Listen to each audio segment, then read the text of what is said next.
Perfect तो कुछ नहीं होता, तो सर नेगेटिव क्या है, कमियां क्या है इस गाड़ी में? इंडिया में उस तरीके का इंफ्रा डेवलप नहीं हुआ है कि वो अपनी प्राइमर कार को फर्स्ट कार एक ले तो वो इजी पता कि टाटा की गाड़ियों में कुछ ना कुछ पता चला डोर में आवाज आ रही है तो चलाते हुए कितना आसान होता है इस पैनल को भी टच करना कि 30-35 लाख रुपए इस गाड़ी पे लगा रहा हूँ, इसकी रीसेल का क्या? तो आपके हिसाब से क्या वो दावा सही है टाटा का? नहीं, अगर प्रैक्टिकल रेंज की बात करो तो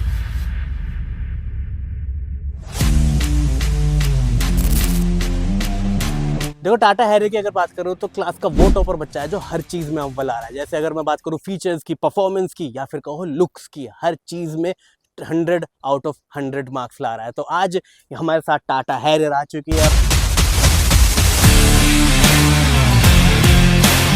और टाटा हैरियर के ऑनर भी हमारे साथ जुड़ चुके हैं। हमारे साथ जुड़ चुके हैं mister Kamal ji. Kamal ji, welcome to the channel. Thank you for joining us. तो आज हमारे साथ इस गाड़ी के ऑनर जुड़ चुके हैं। कमल जी सारी चीज़ें जानने वाले हैं क्योंकि टाटा का ये कहना है कि 600 प्लस की रेंज देगी, इसके अंदर ये वाला फीचर है, वो वाले फीचर है, इतना टॉर्क है, इतनी पावर है, उन सब के बारे में पता करेंगे कमल जी से कैसे सर का एक्सपीरियंस रहा। सर ने 30 लाख रुपए इस पे खर्चे हैं एक ईवी कार के ऊपर, तो वो भी जानेंगे। तो सर सबसे पहला सवाल मेरा आपसे यही है, एक ईवी कार पे 30 लाख रुपए खर्चते हुए डर नहीं लगा? डर तो नहीं लगा। एक्चुअली दिक्कत क्या थी कि जब हम ईवी के लिए जाते हैं, सेगमेंट को देखते हैं और B6 या E9 को चुनते हैं जो कि इसकी कंपटीटर कार मानी जाती है आज की डेट में, वो भी इतने की ही पड़ती है ऑलमोस्ट। अच्छा। अराउंड वो भी 30 या 33 के बीच के आसपास पड़ती है। हाँ।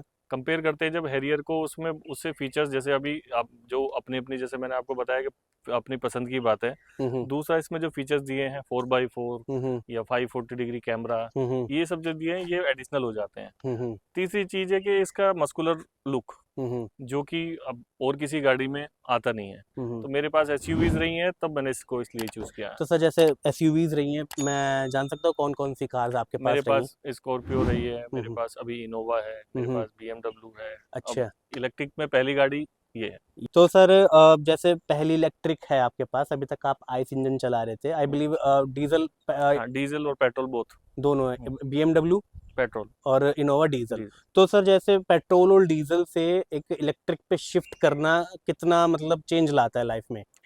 देखिए, no doubt silence free, pollution free और स्मूथ ड्राइव में तो है ही, और पॉकेट को सेव करता है, सबसे मेजर चीज तो यही है। अच्छा।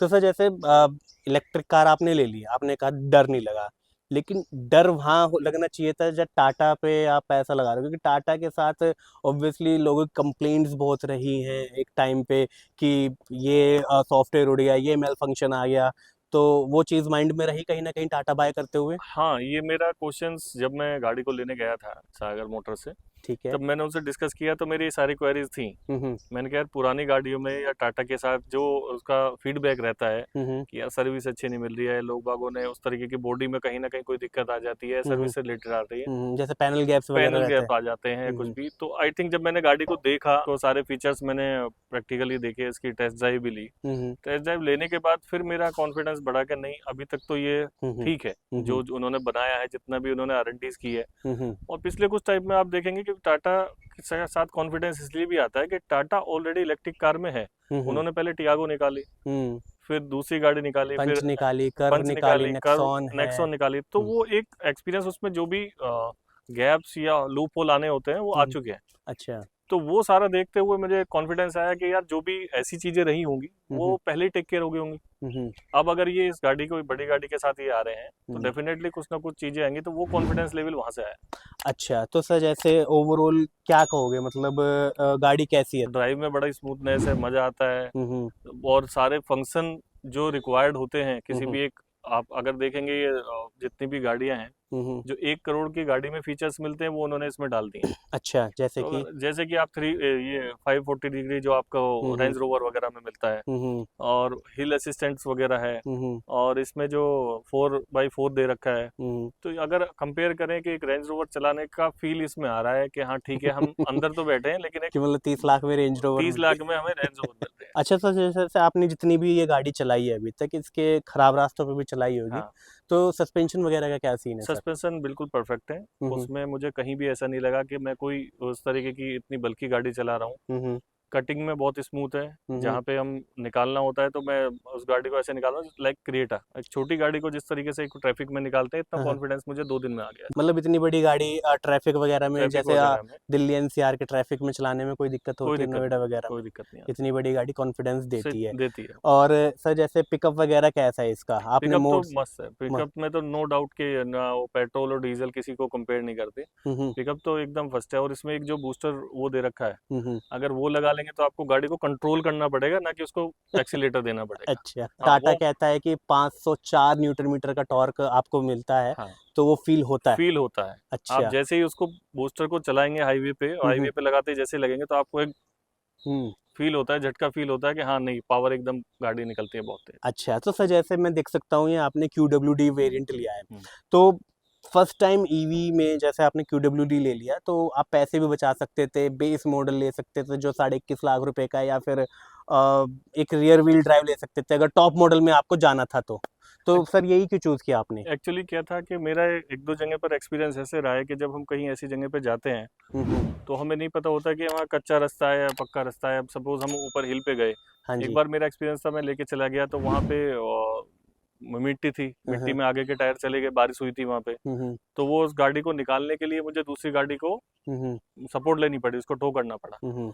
तब से मेरे दिमाग में ये था कि अगर कुछ ऐसी स्थिति आ रही, क्योंकि हमें पता तो चलता नहीं हम कहाँ जा रहे हैं घूमने के लिए, करने के लिए, तो रीजन था कि मैंने कहा अगर इसमें 4x4 आ रही है तो हम उसको चूज करेंगे। जैसे आपने टॉप मॉडल लिया QWD, कितने का पड़ा ये वेरिएंट?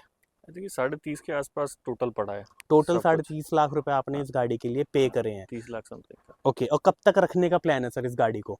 अभी तो शुरुआत हुई है तो अभी तो देखते हैं। जैसे सर बहुत बहुत बार बहुत से कस्टमर्स क्या करते हैं कि 5 साल के लिए गाड़ी ली है फिर बदल कर, आपका क्या प्लान है कि कितने साल तक इस गाड़ी को देख के अभी हाँ तक आपको डेफिनेटली फील अभी आया कि तक जो फील आई इतने है साल वो तक तो अगर रखूंगा ही वो रखूंगा? 5 साल तो चलेगा ही, पैसा भी जब ही वसूल होगा। हम्म। अगर 5 साल से पहले इसको निकालते हैं, क्योंकि अगर इसमें कोई प्रॉब्लम नहीं आती है, जैसे मेरी इनोवा है, इनोवा को मैंने बहुत लंबा चलाया, उसका 2 लाख किलोमीटर के करीब चल गई है, अच्छा। अभी भी ऐसी चलती है। हाँ। तो अगर इसमें कोई प्रॉब्लम नहीं आती है तो डेफिनेटली एक गाड़ी आज की डेट में कोई भी ले रहा है और 25-26 लाख से ऊपर जाता है तो डेफिनेटली वो 5 साल का टारगेट लेके चलता है।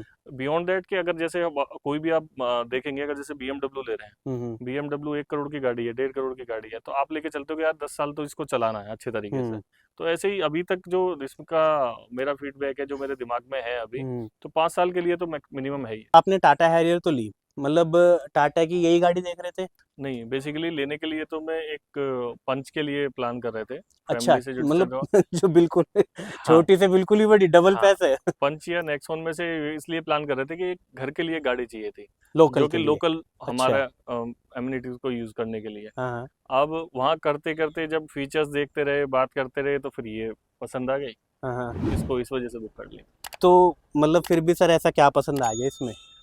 लुक, पहली चीज तो एक हैवी लुक दिखाई देता है, हाँ। और दूसरा जब आप इस गाड़ी में चलते हैं तो आपको कभी भी ऐसा नहीं होता, जैसे कंपेयर कर लें, अगर किसी दूसरी गाड़ी से कंपेयर करोगे तो आप किससे करोगे? अच्छा। आप सफारी से कंपेयर करोगे, आप स्कॉर्पियो से कंपेयर करोगे, या आप किसी भी ऐसी बड़ी गाड़ी से उसको कंपेयर कर सकते हो। जबकि जैसे ही हम दूसरे सेगमेंट की गाड़ी में आते हैं वो एक बी सेगमेंट में आ जाता है। हाँ। तो इस वजह से ये गाड़ी हमने हम आ चुके हैं इस गाड़ी की ड्राइवर सीट पर। ड्राइवर सीट पे बैठते सबसे पहले आप नोटिस करोगे इस गाड़ी का इंटीरियर। तो सर जैसे हैरियर का इंटीरियर आपको ड्यूल टोन वगैरह मिलता है और ऑब्वियसली काफी प्रीमियम फील कराता है आपको, लेकिन सर जैसे B6 वगैरह का आपने इंटीरियर देखा था सर लेने से पहले? हाँ मैंने B6 भी देखी थी। हाँ जी। B6 देखने पे उसका इंटीरियर नो डाउट अच्छा है, फीचर्स भी अच्छे हैं, बट एक जो मस्कुलर लुक आता है ओवरऑल, हाँ जी। दोनों गाड़ियों को अगर कंपेयर करें B6 में महिंद्रा की या अपना हैरियर में, तो एक मस्कुलर लुक जो दिखाई देता है वो इसमें आता है। अच्छा। और ये सब अपनी अपनी चॉइस की भी बात है कि कुछ लोगों को वो अच्छा लगता है, कुछ लोगों को ये अच्छा लगता है। मेरी पर्सनली चॉइस ये थी तो मैं इसके साथ गया। अच्छा, तो सर जैसे लेकिन आप इसको अपने चॉइस करिए, लेकिन जैसे आपने चलो B6 वगैरह आपको मतलब इंटीरियर इसका ज़्यादा बेटर लगा, और भी बहुत से कंपटीशन मार्केट में थे, जैसे BYD थी या फिर MG भी अच्छा इंटीरियर क्वालिटी वगैरह देता है, तो वो भी कंसीडर करी सर आपने? हाँ एक्चुअली अगर बात करें हैरियर की, तो अगर आप देखेंगे इसमें जितना भी पैकेज आ रहा है, चाहे वो 4x4 हो, 540 डिग्री कैमरा हो, रेंज हो, ये आपको 50+ लाख की गाड़ियों में मिलता है। तो अगर आप देखें वैल्यू फॉर मनी और रिलायबल एक कंपनी, जिसको हम इतने दिनों से चला रहे हैं, देख रहे हैं मार्केट में। तो और नो डाउट अगर बॉडी की बात करें तो सब गाड़ियों में आई थिंक इसकी सबसे ज्यादा हैवी बॉडी है। कैसा कंफर्ट आता है ऐसा चलाने में? कंफर्ट अच्छा है। इवन मैं अभी ड्राइवर को मैंने दी नहीं है ये गाड़ी, खुद ही चला रहा हूँ। अच्छा। और खुद ही ड्राइव कर रहा हूँ तो मजा आ रहा है पूरा। अच्छा, पूरा मजा आ रहा है। हाँ। सर जैसे आपने ईवी ली है तो चार्जिंग वगैरह में कितना टाइम लगता है इसको चार्ज करने में? एक्चुअली मैंने अभी तक ये तो कंसीडर नहीं किया कि कितना टाइम लग रहा है, बिकॉज मैंने ये रात को चार्जिंग पे लगा के छोड़ दी थी और मॉर्निंग में 100% चार्ज मिली थी मेरे को। अच्छा। तो मैंने करीबन 10:30 बजे लगाई थी। इसमें एक सिस्टम है कि ये अब चार्ज होने के बाद अपने आप ऑटो कट हो जाएगा। अच्छा। तो आपको वरीड करने की जरूरत नहीं है कि आपको बीच में कुछ करना है या देखना है। आप इसको जाएंगे, आप लगा के प्लग इन करके छोड़ देंगे, जब ये फुल चार्ज हो जाएगी तो अपने आप ऑटो कट हो जाती है। अच्छा, तो जैसे सर टाटा का ये कहना है कि हमारी गाड़ी एक्चुअल में रेंज मतलब जो क्लेम्ड रेंज है ARAI वो देती है 627 किलोमीटर की। तो आपके हिसाब से क्या वो दावा सही है टाटा का? नहीं, अगर प्रैक्टिकल रेंज की बात करो तो मुझे लगता है कि जो प्रैक्टिकल रेंज है, जबकि मुझे शोरूम वालों ने भी यही बताया था कि सर आपको जो रेंज मिलेगी, एक्चुअल रेंज मिलेगी, वो करीबन 500 किलोमीटर के आसपास मिलेगी। तो अगर आप देखेंगे मेरे अभी रनिंग मीटर में तो वो भी करीबन 50% के आसपास होगी और 250 के आसपास रेंज दिखा रही है। हाँ, ये 54% चार्ज है और ये आपको सर 260 के आसपास 260 की रेंज दिखा रही है। हाँ जी। तो ऑलमोस्ट वही जो उन्होंने बताया है मेरे हिसाब से 500 किलोमीटर। अभी तक मैंने फुल रेंज चार्ज नहीं किया, कभी देखा नहीं है, अभी चेक नहीं किया है, बट ऑलमोस्ट ये 500 के आसपास प्रैक्टिकली जाएगी। तो सर जैसे प्रैक्टिकल रेंज आप 500 के आसपास कह रहे हो तो कॉन्फिडेंस दे रही है कि आप जैसे बाहर जाते हो, इंटरसिटी करते हो, तो क्या आप जा सकते हो इससे? कोई प्लान कर रहे हो या फिर कोई सिटी? हाँ, डेफिनेटली अभी उत्तराखंड का और आगरा की तरफ का कुछ प्लान चल रहा है जाने का। ठीक है। जैसे वहाँ खाटू श्याम से जाते हैं, शनिदेव पे भी जाते हैं, तो डेफिनेटली इसके साथ प्लान बन रहा है। ठीक है। तो नेक्स्ट ट्रिप शायद हम एक अभी 2-4 दिन और इसको रिव्यू करने के बाद थोड़ा सा और कॉन्फिडेंस बढ़ जाएगा, तो डेफिनेटली हम लंबे रूट का प्लान कर रहे हैं। लेकिन सर ईवी कार के अंदर सबसे बड़ी दिक्कत होती है कि चार्जर ढूंढना या फिर मतलब रेंज नहीं मिलती, रेंज एंजाइटी रहना, तो उसके बारे में आपका क्या ख्याल है सर? देखिए, रेंज एंजाइटी तो डिपेंड, कॉन्फिडेंस बढ़ता है जब आप एक ईवी को चलाओगे। रेस्ट के चार्जिंग की बात रही, आज की डेट में जितने भी होटल्स हैं या जितने भी बीच में आपको फूड स्टॉपेज मिलते हैं जहाँ पर आप थोड़ी देर के लिए चाय पाने के लिए रुकते हैं, मैक्सिमम जगह पर आपको हाई पावर चार्जर्स मिलते हैं। वो चार्जर जो कंपनी क्लेम करती है, मैंने अभी यूज नहीं किया है, बट वो जो कंपनी क्लेम करती है वो कहती है कि 20 मिनट्स में 80% चार्ज हो जाती है। अगर वो 20 मिनट में 80% चार्ज हो जाती है तो आई डोंट थिंक सो कि उसके लिए किसी को वरीड होने की बात है, क्योंकि अगर हम कहीं भी पेट्रोल भी बनाने चले जाते हैं, डीजल भी बनाते हैं, उसमें भी आपके अराउंड 5 से 10 मिनट खर्च हो ही जाता है। तो अगर कहीं आप एक टी ब्रेक के लिए रुक रहे हैं और आप उसको चार्जिंग पे लगा के आप चाय कॉफी पीते हैं, रिफ्रेश होके आते हैं, जब तक आपका गाड़ी अगर 80% चार्ज हो जाती है तो आई थिंक इससे बढ़िया कोई चीज़ नहीं होगी। ठीक है। तो सर जैसे मार्केट में देखो सर, अगर आप पेट्रोल गाड़ी ली है आपने और उसको रीसेल करने जाते हो तो अच्छी खासी रीसेल मिलती है, तो लेने से पहले ये नहीं सोचा कि 30-35 लाख रुपए इस गाड़ी पे लगा रहा हूँ, इसकी रीसेल का क्या मतलब इसका भविष्य क्या होगा, वो उस बारे में आपने सोचा सर? प्रैक्टिकली बताऊं तो मैंने ये नहीं सोचा, क्योंकि अगर मैं इसको, जितनी मेरी रनिंग है और अगर मैं इसको 15 साल मैंने यूज कर लिया, इवन 10 साल भी मैंने यूज कर लिया, तो मेरे गाड़ी का जो भी कॉस्ट है वो मैं यूज कर लूंगा उसको। तो मैंने इसको अभी मैंने कंसीडर किया नहीं है कि उसकी रीसेल वैल्यू वो कैसे होगा, आने वाले टाइम में क्या रहेगा, वो मैंने अभी कंसीडर किया नहीं। तो सर जैसे इस गाड़ी के अंदर ना JBL का सिस्टम आता है, हाँ, तो कैसा उसका आउटपुट है सर? बहुत शानदार है, मतलब इवन इसका डोरबी साउंड जो हमने पहले यूज करके देखा था, मतलब you feel like a home theatre. अच्छा। अगर आप इसमें चलाएंगे तो आपको फील आता है, कोई भी मूवी या कुछ भी आप छोटी सी क्लिप भी चलाते हैं जी सर, आपको लगता है आप 7 स्टार थिएटर में बैठ के उसका सराउंड साउंड यूज कर एंजॉय कर रहे हो। बाकी सर जैसे इस स्क्रीन के अंदर आपको काफी सारे मल्टीपल फंक्शन मिलते हैं, तो चलाते हुए कितना आसान होता है इस पैनल को भी टच करना, जैसे AC पैनल इसका मतलब टच का आता है, या फिर स्क्रीन भी मतलब ज्यादातर चीजें स्क्रीन में इस गाड़ी के अंदर, तो चलाते हुए डिफिकल्टी महसूस होती है सर इनको इस्तेमाल करने में? नहीं, अभी ऐसा कुछ हुआ नहीं है, क्योंकि चलते हुए जनरली आप क्या करते हैं, जब आप ट्रैफिक में होते हैं तो मेजरली 3D कैमरा यूज करते हैं जी सर। उसको यूज करने के लिए। एसी वेंटिलेशन आप ऑटो पे कर दोगे, एक टेम्परेचर फिक्स कर दोगे, तो आपको बार बार टच करने की जरूरत नहीं होती है। तो आई डोंट थिंक सो कि इसे बार बार टच करने का कोई सेंस तो बनता नहीं है ड्राइव करते हुए। बट अगर इसको करते भी हैं, जैसे रात में यूज भी करते हैं या कभी भी करना हो, तो बड़ा सॉफ्ट टच है। आप उसको जैसे आप मोबाइल में आपके क्लिक करते हैं उसी तरीके का पूरा पैनल्स भी और स्क्रीन भी बहुत स्मूथ और अच्छी दे रखी है। मतलब टाटा से इस तरीके की चीजों की एक्सपेक्टेशन अब बढ़ने लगी है। पहले नहीं होता था कि टाटा की गाड़ियों में कुछ ना कुछ पता चला डोर में आवाज आ रही है, कभी कभी जब उसका मिरर ऊपर करते थे उसमें प्रॉब्लम आती थी। वो सारे चैलेंजेस टाटा ने धीरे धीरे अपने आप को इम्प्रूव करके खत्म कर दिया। आज आप जैसे बैक सीट पे बैठे हो, तो पहली बार बैठे हो, पहले बैठ चुके हो इसकी? नहीं, पहली बार ही बैठा हूँ। तो सर कंफर्ट कैसा है? कंफर्ट अच्छा है, इनोवा से कंपेयर करें तो? नहीं, इनोवा तो नो डाउट, इनोवा से तो मेरा क्योंकि पायलट सीट है तो उसका जैसा तो नहीं है, बट अदर कार्स को अगर मैं कंपेयर करूँ तो नो डाउट उससे अच्छा कंफर्ट है। जैसे सर लोगों का ये कहना है कि इस गाड़ी की जो रियर सीट है उसकी सीट थोड़ी खड़ी खड़ी है, मतलब रिक्लाइन ज्यादा नहीं है।